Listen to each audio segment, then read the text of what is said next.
unlisted, just in case anybody is not comfortable having their names or their faces online. So the only way you can access it is if you have the link to it.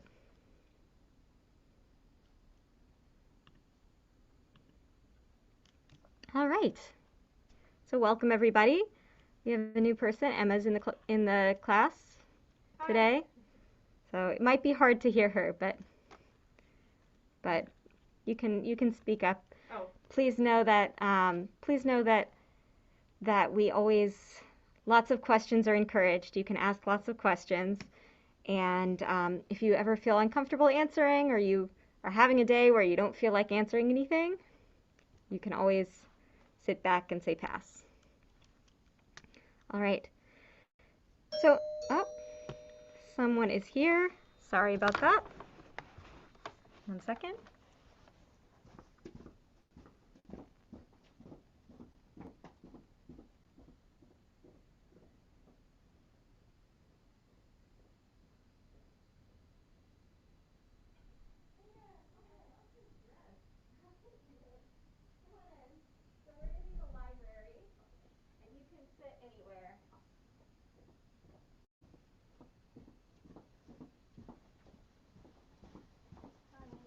All right.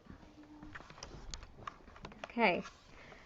So now that we're started, any questions from last week that have just been, you've been thinking about all week? Okay. Well, if one comes to mind, you're always welcome to ask it. But Curtis last week asked a really fantastic question that's kind of like always the elephant in the room when we're talking about Judaism, is there a place for Jesus in Judaism? And my answer was, the short answer is no. But I want to explain why the answer is no, and kind of the historical context behind it. I'm not going to explain theologically why. I have my theological reasons why, which I can get into later, but just kind of the history as to why Jesus is in our tradition. So between the years of 0 and 70-ish of the Common Era, there was, actually not 70-ish, 0 and 70 of the Common Era, Jewish diversity was huge. There were lots of different kinds of Judaism. So you had the biggies were the Pharisees, the Sadducees, and the Essenes. So the Sadducees were the priestly class. In 0, the temple was still standing. And so if you read Torah, if you read Tanakh, you read a lot about sacrifices. So the way that the Hebrew Bible talks about worship is mainly through sacrifices and through Levitical rituals and priestly rituals. And so the Sadducees were mainly made up of the priestly class and the people who were really into that sacrificial worship. But among other Jewish groups, there was an idea that the priestly class was corrupt, or that either that the priestly class was corrupt, or this whole sacrifice thing is not really the best way to worship God. So the Pharisees were kind of their main competitors. The Pharisees are what we might call now the rabbis. They're the ones who wrote the Talmud between 0 and 600-ish of the Common Era.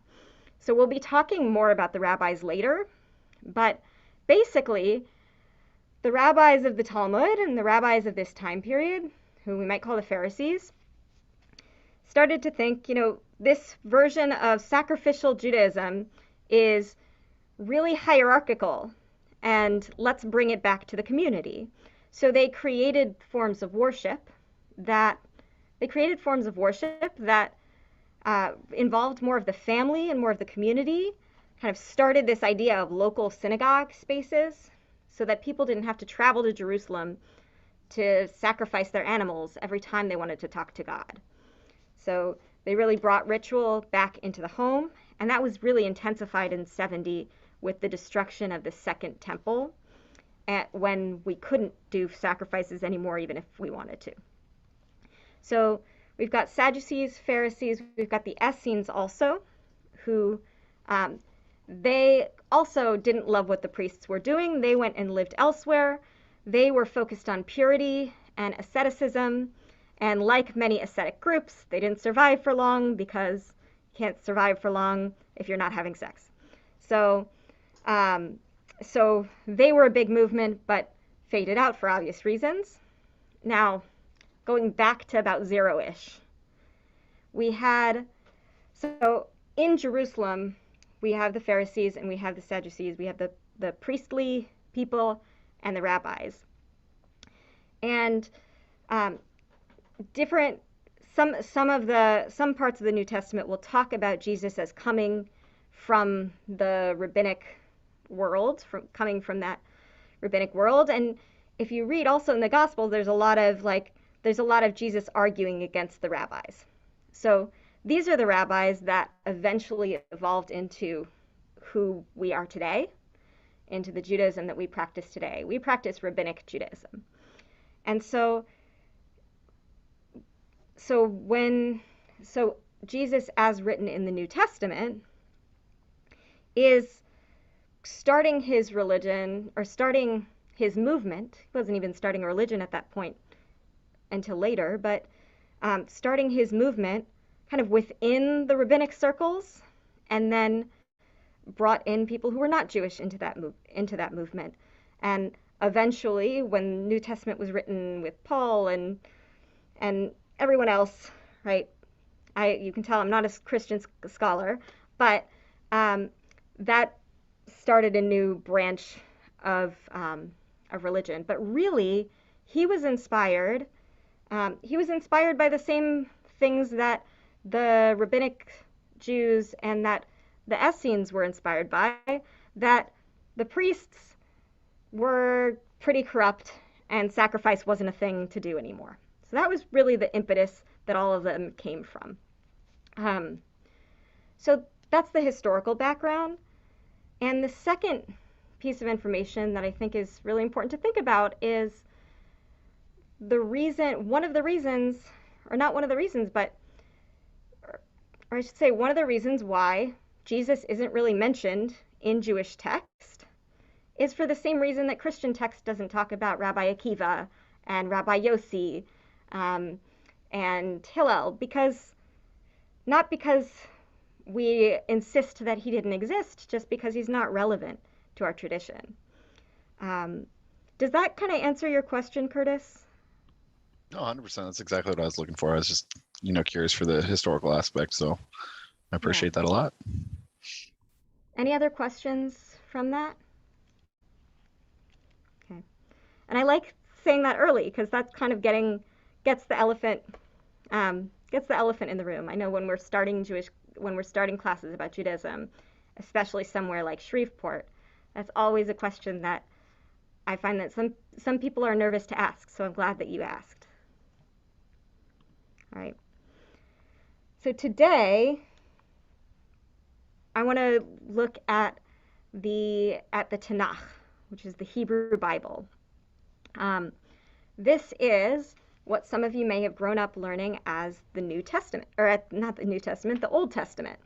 So before we start learning, I want to challenge us today to not refer to the Hebrew Bible as the Old Testament, but rather the Tanakh or the Hebrew Bible.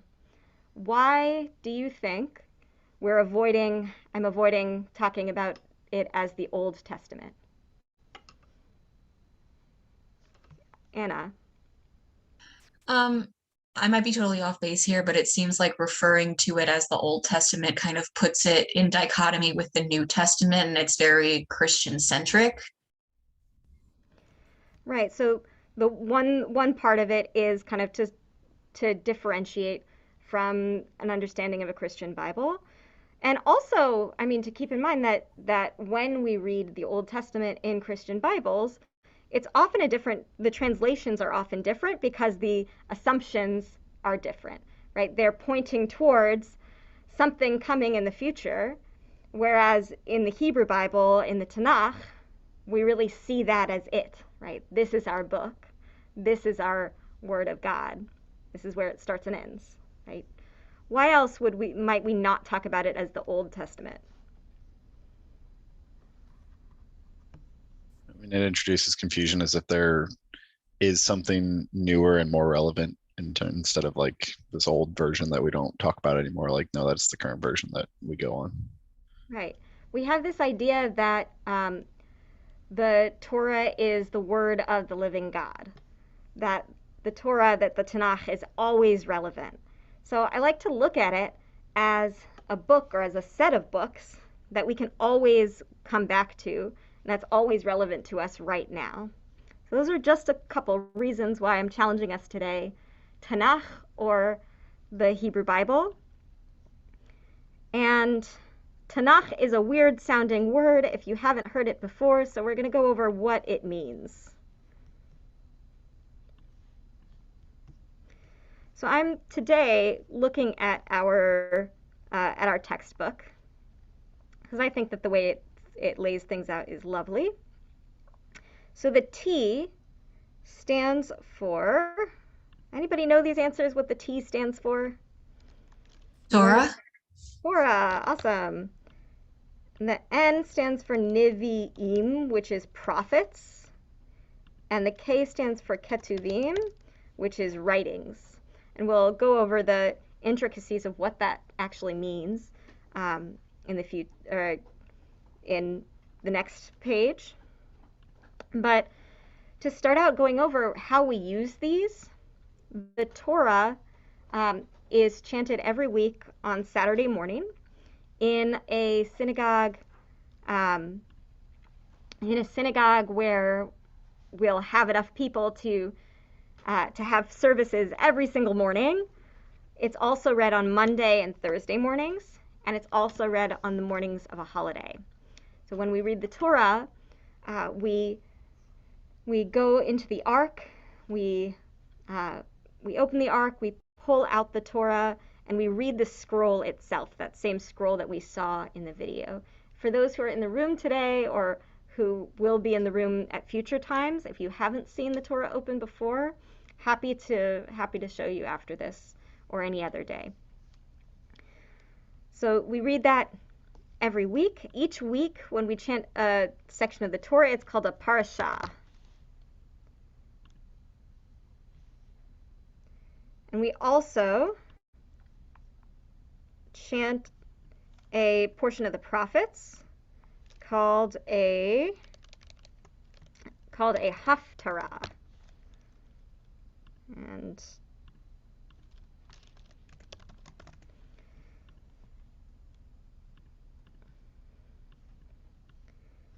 on 5 major holidays, we chant a book from the writings called a Megillah.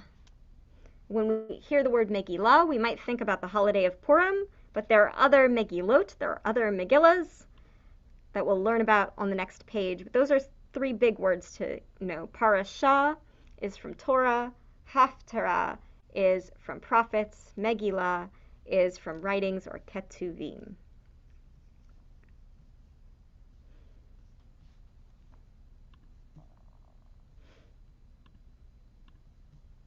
All right. So what I'd love to do is to go over these books and to explain a little bit about how we use them in Judaism. And then we'll go to the next page and talk about, well, where are these located historically? So first, just as a review from last week, can someone name something that happens in Genesis, in the book of Genesis?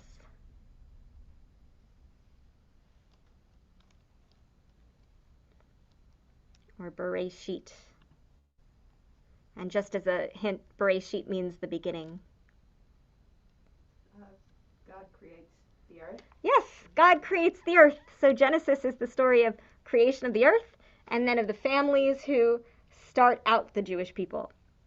What about the book of Exodus? Is that the Exodus from Egypt? That is the Exodus from Egypt. That's why it's called Exodus. So Exodus from Egypt, we get the 10 Commandments. There's the golden calf story. Leviticus is a tricky one. That's where we get all of our priestly rules from, and then also some rules about how we should live our lives. How about Numbers? That's also a tricky one. So Numbers is the book where the Israelites mess up again and again and again and again, and then are forgiven again and again and again and again. And the book of Deuteronomy is the repetition of everything that's happened from Exodus up until that point, from Moses' point of view. So coming up in our synagogue, we're going to be joining the 929 program, which is an international program where we read one chapter of Tanakh per day for 5 days a week for the about 3 years it takes to get through. So you are welcome to join us with that. We're going to be learning it mainly on Saturdays here, but if you're not able to make it on Saturdays, we're going to try to put together a Facebook group and talk about it between then too. So that's a great opportunity to learn that I'll show you a little bit about later. So Torah is that book that we read on holidays, Shabbat, Mondays and Thursdays when we can get a community together. Nevi'im, or prophets, are used for Haftarah, which we read on Shabbat and holidays, but also for other things. So just an overview of Nevi'im, or prophets. These prophets here, Joshua, Judges, 1 Samuel, 2 Samuel, Kings, Isaiah, Jeremiah, Ezekiel, those are all known as the major prophets just because they're really long. Joshua, Judges, Samuel, and Kings are all historical. So Joshua is when they've gotten out of the desert and they get into the land of Israel. It's conquering the land of Israel. Judges is, I like to think of it as, if you know American history, the Articles of the Confederacy. They're not quite sure what to do with their new land yet. They're trying to figure it out. They make a lot of mistakes. Then in Samuel, they unify under a new king. We've got the 3 big kings you might have heard of: Saul, David, and Solomon. A unified kingdom that then breaks up into 2 kingdoms, mainly in one and 2 kings. So that all goes all the way through the destruction of the first temple. And the rest of the prophets each occur at different times throughout that timeline between Samuel and Kings. We'll see that on the next page, more of the details there. So the one prophet that's a little bit different here that doesn't appear in Haftarah is Jonah. And we read Jonah on Yom Kippur, which is our Day of Atonement. We'll learn about Yom Kippur in a few weeks. So Ketuvim, or writings, is kind of a miscellaneous category. It's everything else.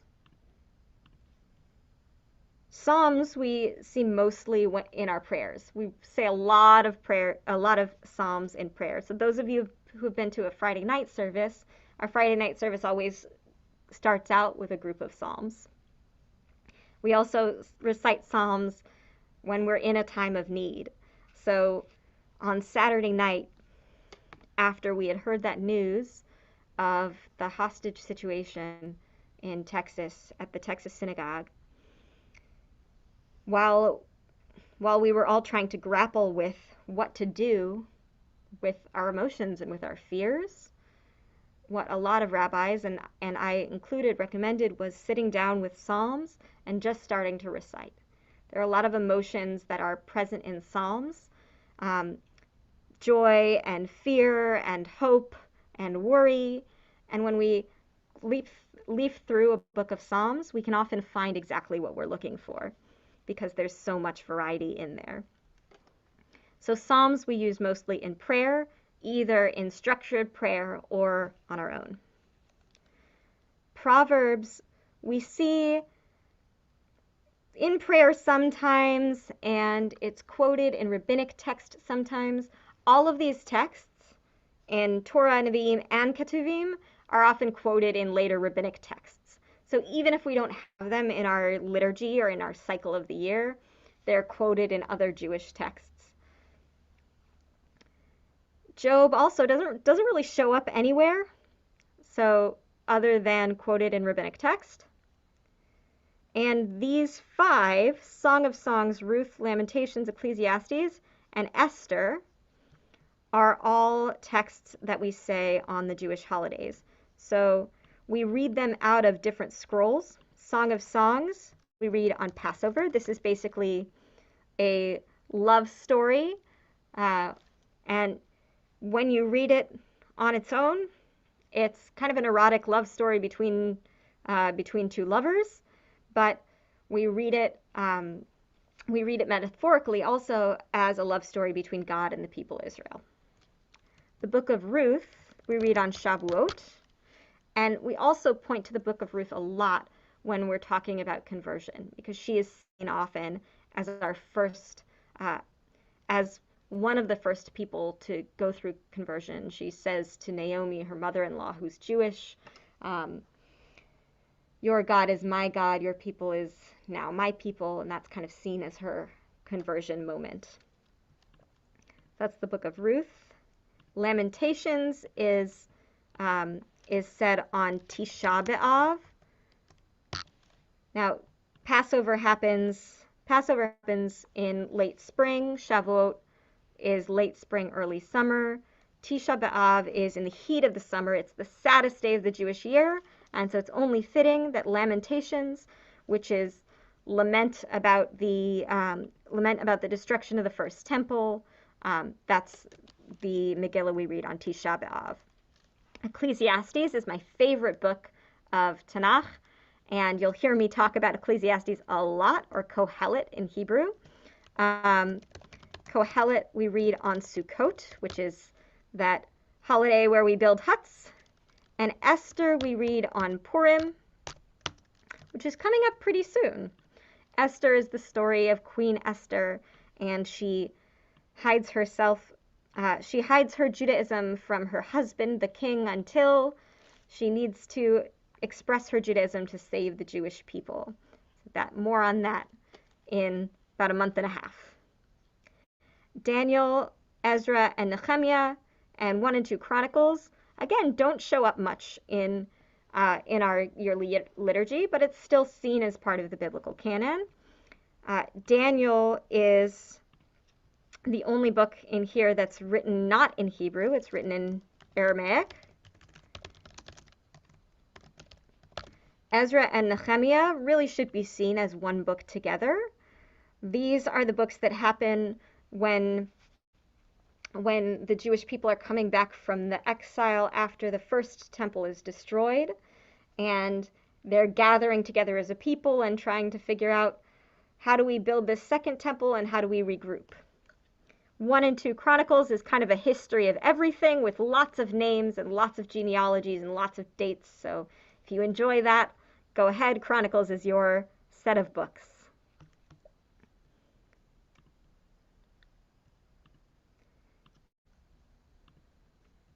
All right. And before we go on, Mara's going to introduce herself. She's going to be on chat most of the time. She says, oh, that's fun. I've been friends with Rabbi Sidney since we were in elementary school together, which is true. She's not a practicing Jew, but is here learning about the theology that was important to her ancestors. She's in Los Angeles, so 5 p.m. is normally when she makes dinner. You won't hear or see her, but if you're wondering about the name on the screen, she says hello. So thank you, Mara, for being here. We've been friends for a lot of years. For a lot of years, probably about 20 years now. I'm glad to have her here. So, again, you can interrupt me with any questions that you have. We're going to look at how this all fits in history, and I'm going to look at my notes because, as some of you may know, history is not my strong suit, but I do have stuff written down, and I can try to express everything that I do know. So the timeline of the Bible, we talked last time about the patriarchs and matriarchs, about the Exodus from Egypt and the conquest. So basically where the Torah ends is right here. Torah ends right there. Canaan, which will later be the land of Israel, is settled and conquered by Joshua. There's that period of the Judges, 1200 to 1025, when lots of mistakes happen. I like to call it the Articles of the Confederacy period. And then unified Israel monarchy, 1025 to 928 before the Common Era. Those are those few years with Saul, King David, and Solomon, where where the northern and southern kingdoms, where all 12 tribes are together. But then after King Solomon, there are lots of arguments about taxes, so they split northern kingdom and southern kingdom. But during King Solomon's time, we've got the construction of the first temple, where we really do all of our sacrifices. Up until that point, the sacrifices were done in the vicinity of the tabernacle, which kind of moved around from place to place, moved with them in the desert, and then moved around from place to place within the land of Israel until 950. So Judah is in the south, Israel is in the north. And here I think is where things get interesting. We hear about Elijah the prophet, 850 BCE. And it says down here that classical prophets, Isaiah, Jeremiah, Ezekiel, etc., are between this 200-year period. They're not listed in the order in which they appear. They're mostly listed from longest book to shortest book, which is why their timelines don't much make sense. So about here is where we have Hosea and Amos. They're speaking to Israel, which is the northern kingdom. And Hosea and Amos are often quoted in a lot of social justice oriented speeches, because there's a lot of looking for justice. Why are you treating the poor with such disgrace? Let's have justice for everybody. Isaiah and Micah, who also use those themes too, are speaking to Judah, which is in the south. So that's this period right before 700 BCE, and at that period of time, 722 BCE, the northern kingdom of Israel falls to Assyria. We have what's called the 10 lost tribes. So all the tribes other than Benjamin and Judah, who are in the south, all the northern tribes, we don't really know what happened to them as a people. They scattered. We don't really know what happened eventually to them. And the southern kingdoms are almost destroyed, but not quite. They're basically vassals to different peoples throughout time, throughout the next few hundred years. In 597, we have kind of a pre-exile period. So the Babylonians exile the rich and the ruling class in Judah in 597. And the destruction of the temple and the real Babylonian exile happens 586 BCE through 539. So this is when our first temple, our center of worship, is destroyed and the Jewish people are dispersed. After this first temple is destroyed, it's not very long until they're allowed to return to Jerusalem with Cyrus II of Persia, and the second temple is rebuilt. Some other dates and people that are good to know before then. Jeremiah, when we read the book of Jeremiah, he's very fiery and talking about how we're all doomed. This is because it's right before the first temple is destroyed. So he's writing right before the first temple is destroyed, and then directly after the first temple is destroyed from that pre-exile. So he got exiled first, then saw the destruction of Jerusalem and the first temple, and then he writes a little bit of comfort. Everything will be okay in a few years, in 50 years, which it is.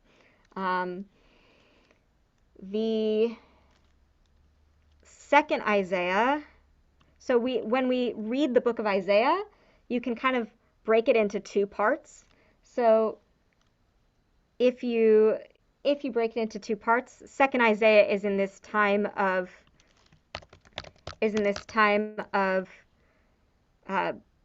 exile, because Isaiah is looking towards the future, saying we're going to be in a better place in days to come, as they are. And then in 450, we've got Ezra and Nehemiah, who are canonizing the Torah and rebuilding the temple for that second temple period. We'll continue talking about what happened second temple period and beyond in a couple of months when we get to talking about the rabbis. Any questions about all of that? It's a lot of information.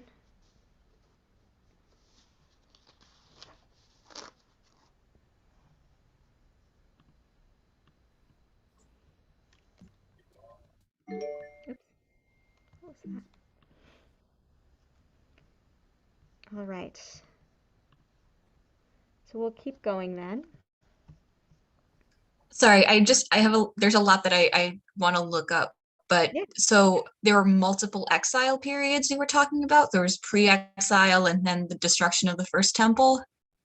Yes. So and other things too. So Okay. there are several. So the first exile period, remember we have two kingdoms. We have the north and the south. Okay. Israel is north, Judah is south. Judah is south. Okay. And then in 722, the north falls. So they're exiled, and we don't know what happens to them. We'd like to know what happens to them. We don't Okay. know what happens to them. So that's kind of exile number one. And Judah almost falls. So Judah's destroyed, or not destroyed, but Judah's kind of ransacked, and they're made to kind of be a vassal state. And they get kind of tossed around. You read a lot about it in Second Kings. They kind of get tossed around between different rulers. They always have their own king, but they kind of have to pay taxes to different foreign rulers. Mm-hmm. But when they try to revolt against the Babylonians in 597, 597, the ruling class and kind of the people who are causing a hubbub get exiled by the Babylonians, because they're the ones who are ruling at the time. So that's the first mini exile, and then just a few years later in 586, everyone else is exiled, and the first temple's destroyed. And really good, so books that'll cover that would be Second Kings and Jeremiah.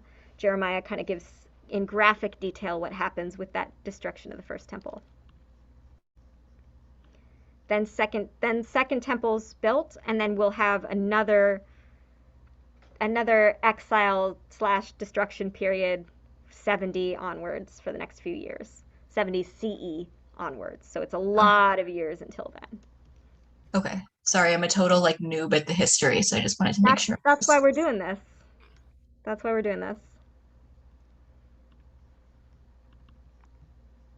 Yeah. Because I don't know different people's backgrounds, so I like knowing when you have extra questions. So I said last week that we're going to read a lot of Abraham Joshua Heschel. He wrote an enormous book about the prophets. It's a wonderful book, but it's huge. Or I should say, and it's huge. But this is an excerpt from his book, and a little bit talking about what the nature is of the book of prophets. So what I'd like for us to do is to take turns reading a little bit, and then we'll go on to actually reading from prophets. So our question here that we're looking at is, what manner of man is the prophet? So what are the prophets? What do they do? Is our big question to look at. So Anna, would you start reading with a student of philosophy? Sure. A student of philosophy who turns from the discourses of the great metaphysicians to the orations of the prophets may feel as if he were going from the realm of the sublime to an area of trivialities.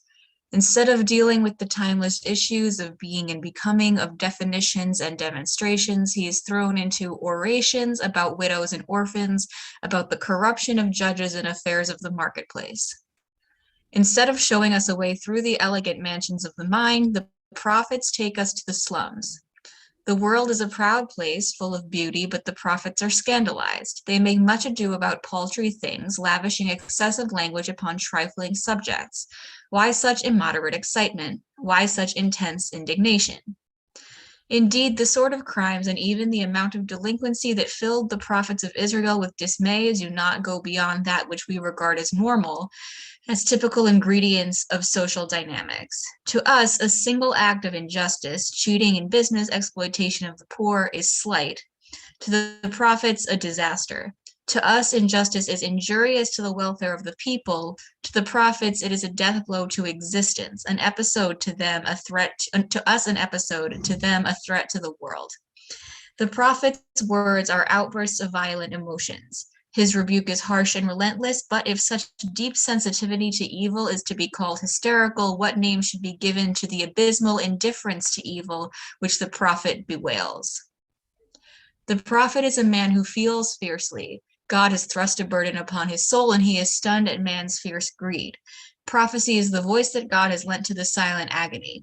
It is a form of living, a crossing point of God and man. God is raging in the prophet's words. All right, so according to Abraham Joshua Heschel, what is the point of the prophets? What do they do? It seems like what he's saying is that the point is to illuminate the things that seem mundane but make the world worse, or to, kind of a very banal way of saying, like, illuminate the importance of what's important. Right, illuminate the importance of what's important, and I think what he doesn't mention, in what we haven't seen here in this excerpt, and that he really talks about in the bigger book, is that the prophets are kind of a mouthpiece for God. Because if God talks down from the heavens, that's not everybody's going to believe that. But if God talks through people, that's a little bit more accessible. But for God feels emotions so extremely that even that is hard for us to take when the prophets express that. Right? God feels intense anger and intense joy and intense love, and that the prophets are communicating that through their speech.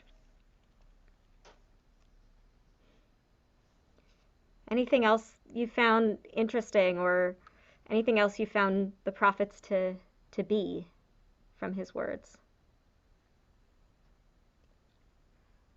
To me, it seems like the prophets, it's also their job to, I don't want to call it a burden, but carry, the weight of that, the injustice that we see, and carry the weight of, the hardships that people experience, because in doing so it brings light to situations that, like she was saying, wouldn't normally pay attention to, or, to get more people to understand that this is something we should care about and want to change, which sounds kind of heavy. Mm-hmm. I don't know.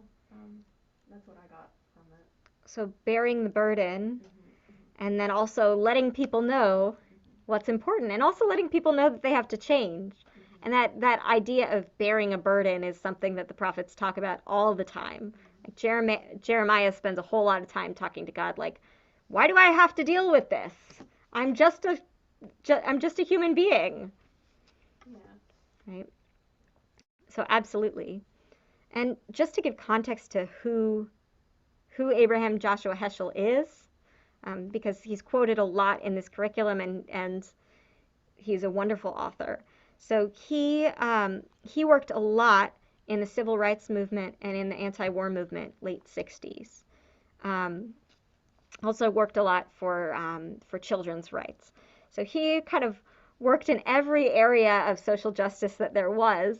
And a big kind of the quote that you hear about him over and over and over again is that there's a picture of this right now where he's marching in Selma with Dr. Martin Luther King Jr. And he says, when I was in Selma, I was praying with my feet. And so you'll hear a lot of people talking about that concept of praying with your feet, as finding the good in the world and doing it. So that's Abraham Joshua Heschel's idea of the prophets. But let's actually look at just an excerpt from one of the prophets, from Isaiah. This is the excerpt that's said on Yom Kippur, which is on our big fast day. So I'd like us to ask two questions.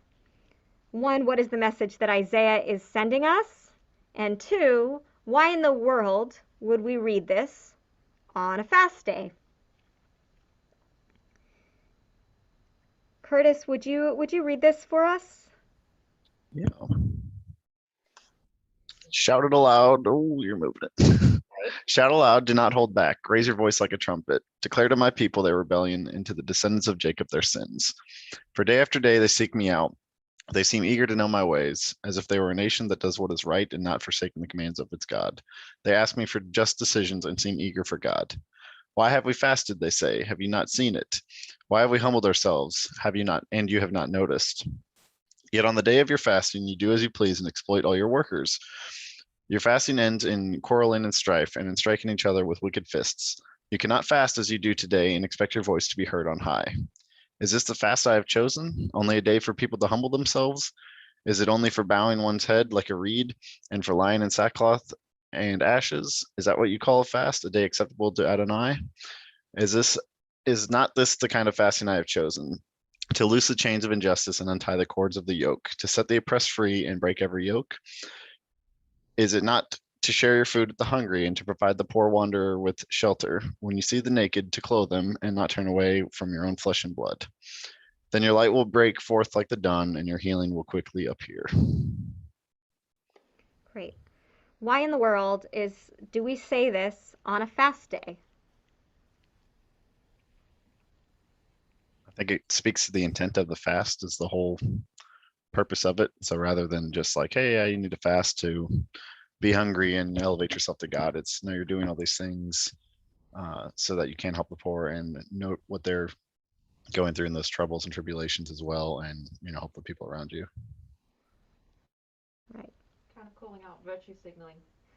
Yes, virtue signaling. Yeah, ancient virtues, because you do the appearance of following it, but you don't, in something that's like a small sacrifice to you is one day of like fasting, saying whilst you're busy, saying, oh, I'm following this principle, but, in every other aspect and every other day not doing it. Yeah.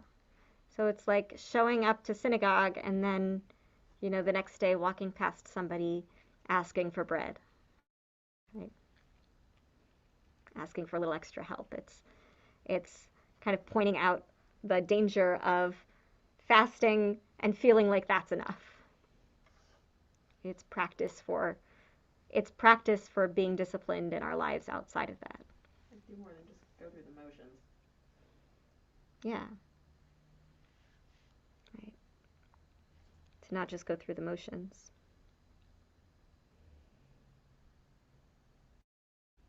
Right. And this is a lot of the stuff that we hear from other prophets as well. Right?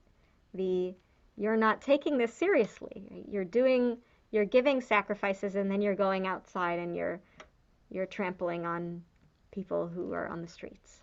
That's the kind of thing that you'll hear from most of the prophets. All right.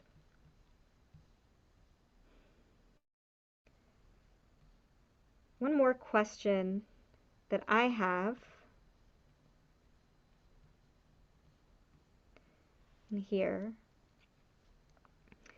is what your experience of the Bible has been so far in your life. And are there any, so number one, what has your experience of the Bible been so far? And it might have been nothing, and it might have been a whole lot. And number two, are there any takeaways from today that you can apply to your life going forward, or that might change the way that you apply the Bible in your life going forward? So I'm going to divide us into groups. It's kind of weird with Zoom. So what I'll do is I'll mute my computer so that Curtis and Anna can talk, and hopefully Eddie can chime in as well. And then Jade and Emma can talk on this end. I'll give us 5 minutes or so to talk, and then we can share what we've come up with together. So I'll see you in about 5 minutes. Oh, hey. Hi, Curtis. How's it going? It is How you Anna, doing? right? It's Anna. It is Anna. Jesus. Yes. I thought I had the right one. Okay. And hey, Eddie. Hi, Hey, how's it Eddie. going? Hello. Well, So, Curtis, you're not Jewish, right? I'm not, no. So my wife is converting. I'm more of in a questioning state of mind right now. Was definitely raised Christian. So I mean, I could go first on that. It's like that's my Yeah. experience with the Bible. And like she said, like all the Old Testament, as the Christian would call her, the Jewish Bible would be, or the Hebrew Bible would be definitely pointing towards like a Savior salvation. But there's still a lot of lessons, and that's one of my biggest qualms growing up, is that the church so often ignores the Old Testament. And there's like a ton of relevant information that you can apply to your day to day. But I was just telling my wife on a quick break when I was grabbing some water that like all my favorite books and all the quotes that I have memorized or would go back and read on were out of Psalms, Proverbs, and Job. And I was like, oh, look at that, they're all right there. So it's still relevant. But I think the history of it has been very interesting. I really like that piece and aspect of it. Nice.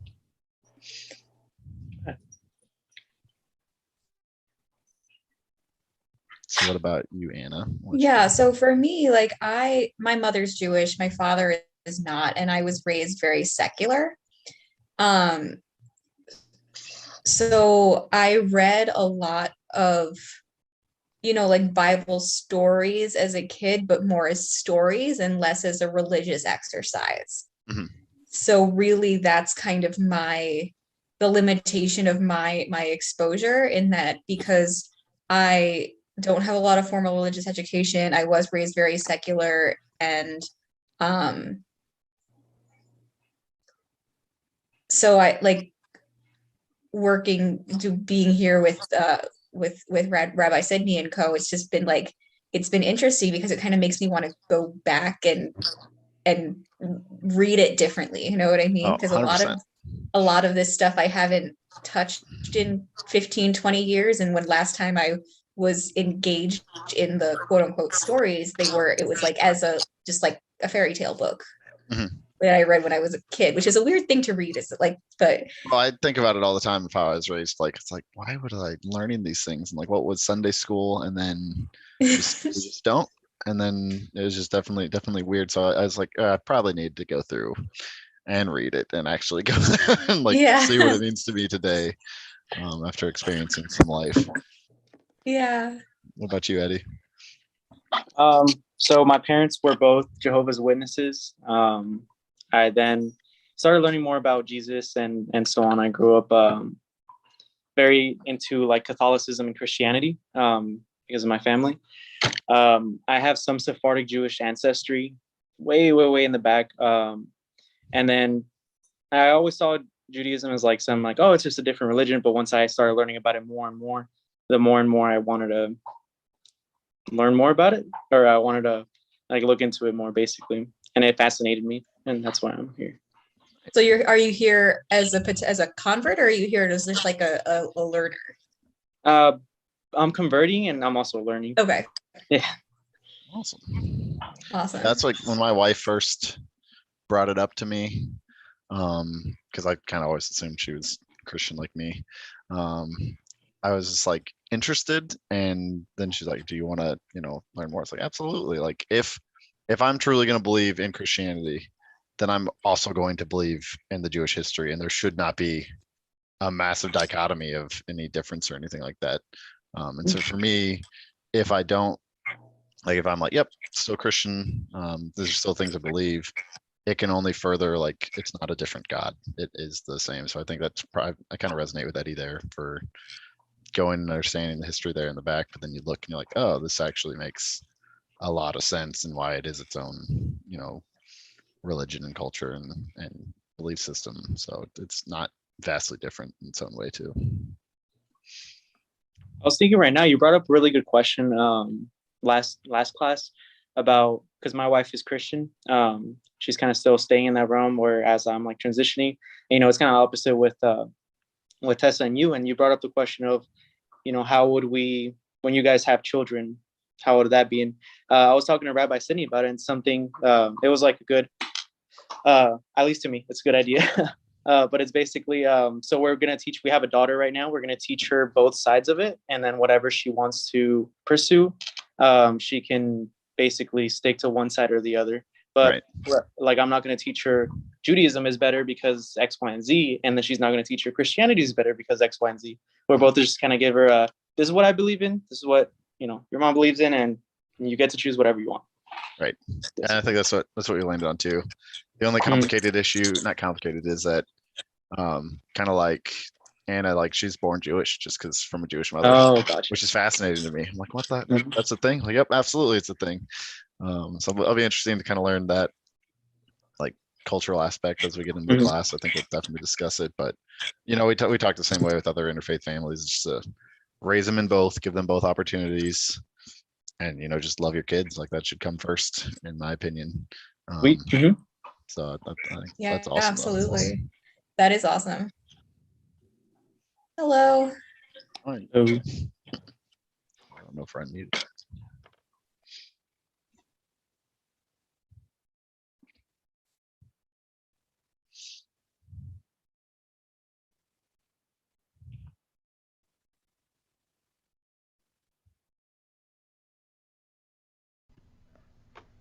Hello. All right. Have you come to any life revelations?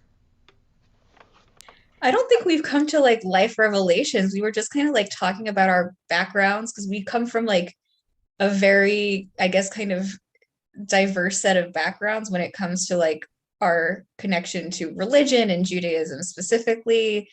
So we were just kind of chatting about that and how it has or hasn't been involved in our lives, and our experiences with the Bible as a Christian and the Bible as a Jew and the Bible as a piece of literature. So that's just kind of what we were chatting about. Right. So is there anything, and either Anna, you can answer this, or Eddie or Curtis, is there anything that you're taking from today's learning that you want to bring forward?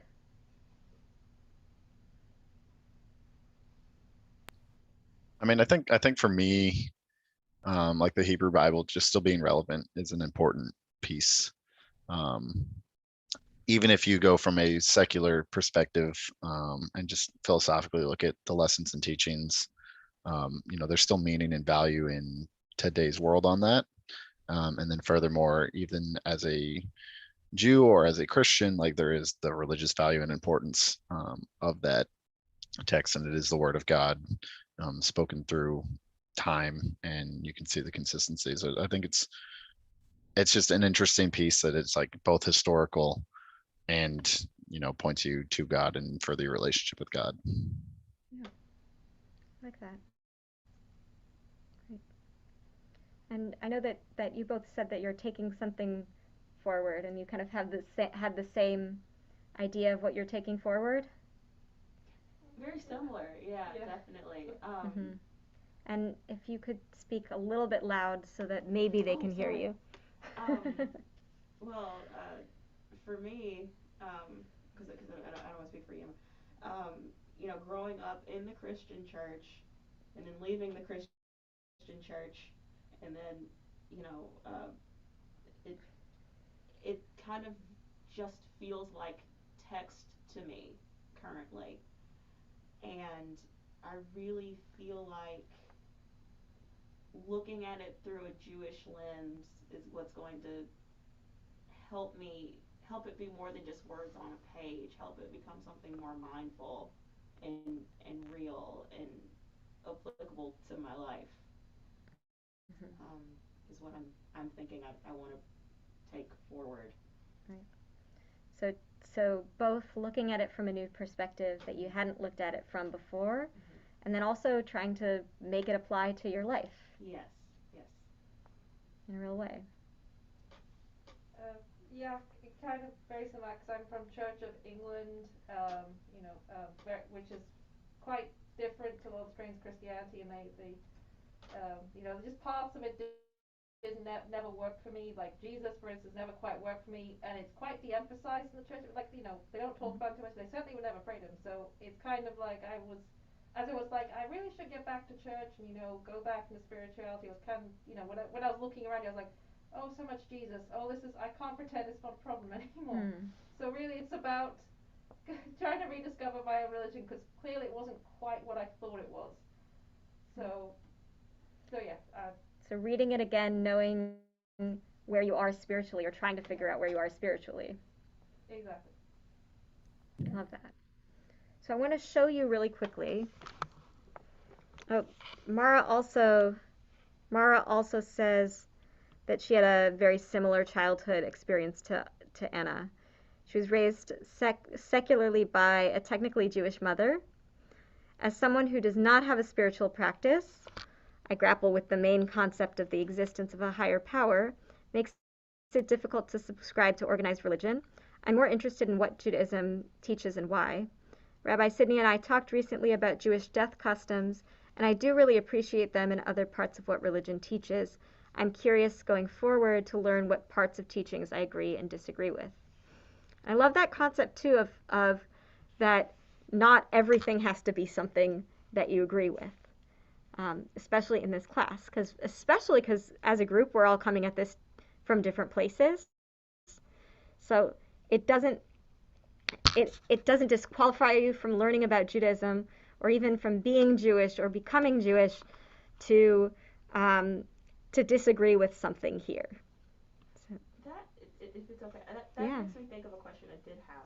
Okay, I have a question about denominations. So this is a conservative synagogue. Yes. There's also Reform and Orthodox. What's the difference? We're going to learn about the difference next week. Good. But I can give you a little bit of a preview. So Jade asked what are the differences between the different denominations of Judaism. I'll give a really brief intro to what we're going to learn next week. So Orthodox Judaism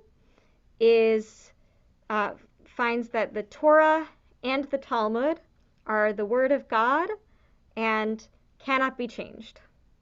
Now, they say cannot be changed, but everything changes. So cannot be changed lightly. Right?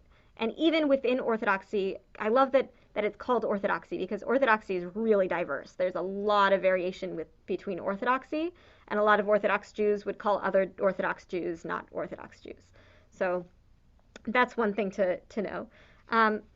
But in the 18th century, in 18th century Germany, there was the Jewish Enlightenment, the Haskalah, and Jews started getting more into the academic world, And so they started looking more at history and wanting, now that they were equal citizens in Germany, they wanted to get normal jobs that worked on Saturdays and eat the same food as everybody else. So Reform Judaism started to develop. And Reform Judaism at that time looked a lot like church worship, just without the Jesus. And, the buildings, if you go into old Reform synagogues, they look a lot like churches. The liturgy sounds very similar to if you go to a church that has old school, talking about the Lord, and that's, and a lot of English, but back in the day, a lot of German. So it was a lot of English or German worship, because it moved to the United States pretty quickly. But a lot of worship in the vernacular, and the idea that and they get rid of the idea that someday we want the Messiah to come and we want to go back to the temple. They get rid of that idea of a future messianic era, and they look more at the practical and the historical, and the text as inspiration, but not necessarily the exact word of God. Shortly after Reform movement is started, there's a group of Jews who come out of the Reform movement because it's gone way too far for them. They want like a little bit of Hebrew, and they still want to keep kosher. They just didn't want to be as extreme as Orthodox. So conservative Judaism, also known as positive historical Judaism, comes into play. It's very intellectual. At the same time, in the United States, the Eastern European Jews who came from places where they weren't equal citizens and they had very traditional worship, they came to the United States and they wanted to fit in. So they looked for worship that didn't really look like the worship they had, or sorry, they wanted worship that looked like what they had in old Russia. But they also wanted to be able to live like Americans. And so that group and the group of Jews who were mostly German Jews who broke off from the Reform movement kind of joined together in the United States to form what we now call the conservative movement. So we're kind of the middle of the pack. So now, practically what that means is that in Orthodoxy, they take Jewish law, halakha, literally, and they don't change very easily. The conservative movement, we call it tradition and change. We still think that Torah and Talmud, to different extents, according to which rabbi you talk to, but they are the Word of God, they are divine, and we know that the Word of God, like anything in our world, changes, and so we're tradition and change. For Reform Judaism, halakha or law, Jewish law, is not binding at all. So it's good advice. The Torah is a nice thing to draw from. Our traditions are important, but they're not binding. So those are kind of our three modes of Judaism. That might have been longer than a short introduction, but we'll learn more about that next week too. Thank you. Yeah. So couple things I want to show you before we head out.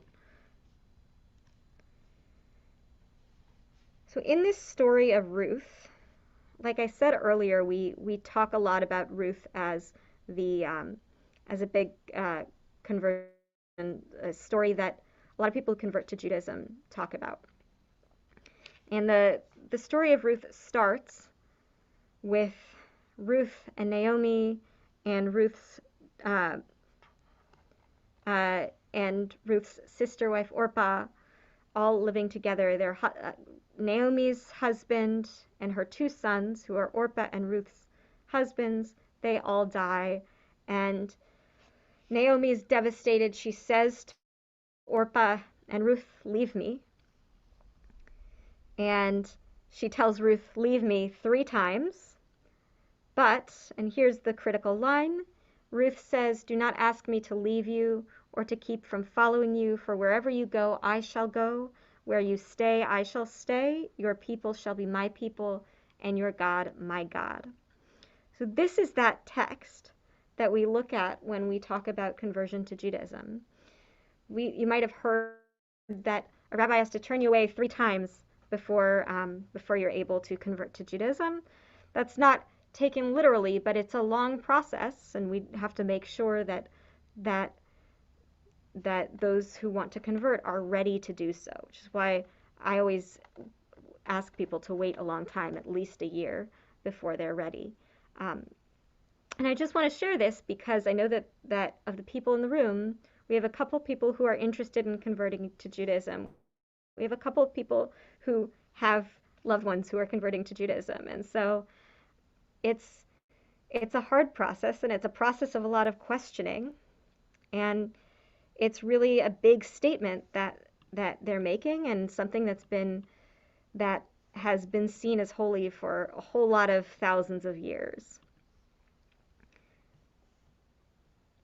So this is the book of Ruth. We read it on Shavuot.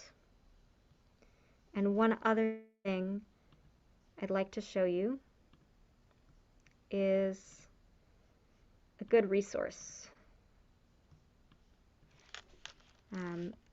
For those who would like to do this 929 project, reading all of the verses of Tanakh with us. Let's see if I have.